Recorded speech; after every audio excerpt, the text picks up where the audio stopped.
to success is preparation and study.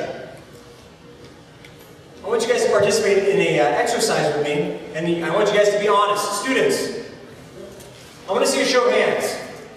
When you go into a class, you know it's history class, but you walk into the class and you don't know what the teacher is going to be talking about. How many of us have had that experience where we walk into a history class and we say, I wonder what we're going to learn about today? Raise your hands. Very good. Some people are being honest. Okay, there we go. More people are being honest. Exactly. That happens a lot. What you have to understand, in order to be successful, you have to have an advantage. You can't just expect to show up and have things handed to you. So what I want you to do is to prepare. And how should you prepare for your classes? Instead of showing up, getting ready to learn, I want you to read the assignment before you go to class. If you know that in history you're going to be covering the Civil War, don't wait until after class to read about the Civil War. Read about the Civil War before class. Remember, this is an easy way to become a top student. You need every advantage that you get.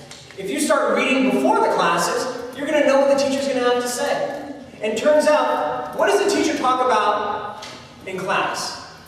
They talk about a lot of things. But do they cover the entire book? No, what do they cover in class? What's important. And what's important usually ends up where also? On the test. Exactly. And what will happen, and this happened to me when I started to do this, I started to read before class, you will actually find mistakes that the teacher will make. The teacher will make mistakes, and if you've read the same stuff that they're reading, you actually end up correcting them. They don't always like that, but you will have the ability to do that. Alright?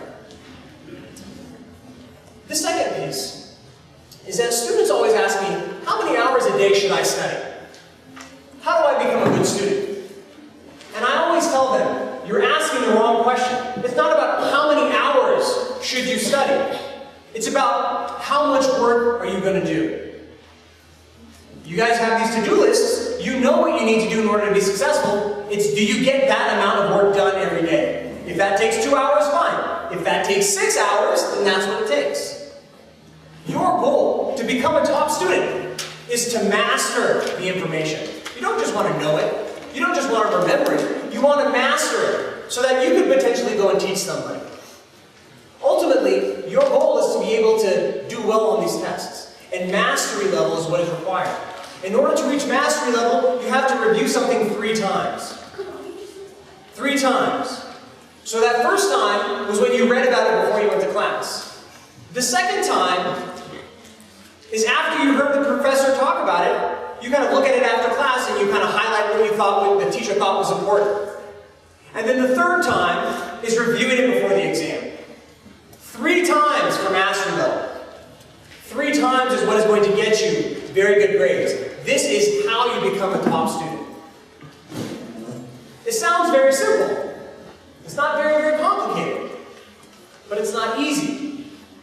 But I know that all of you can do this. All of you can walk out of this room when the classes start again in January. You guys can race to the top of the class. Just like that. If you practice these principles.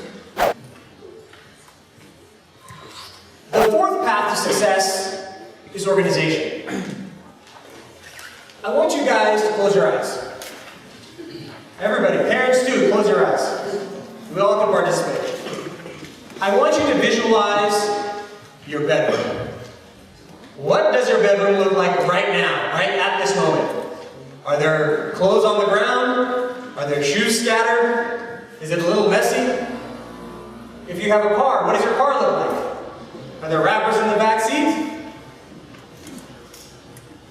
How many people here, their room doesn't look as nice as they would like it to look? Raise your hand. So a few people are being honest. Your room is a reflection of your life. Why is your room messy? Because you're rushing around. You're rushing from one activity to the other. You're not taking time to focus on what is important. And what you should try and do is try and organize your life. Try and organize all the activities that you are responsible for. What I want you guys to do is take 15 minutes every morning and every night to take time to organize your life.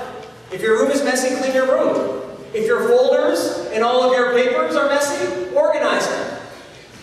If you haven't created the to-do list that day, create a to-do list.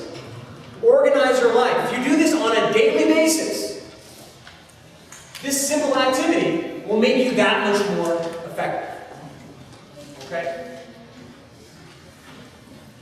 I want a student to raise their hand and tell me how they're going to organize their life. Can I see somebody raise their hand, another brave volunteer?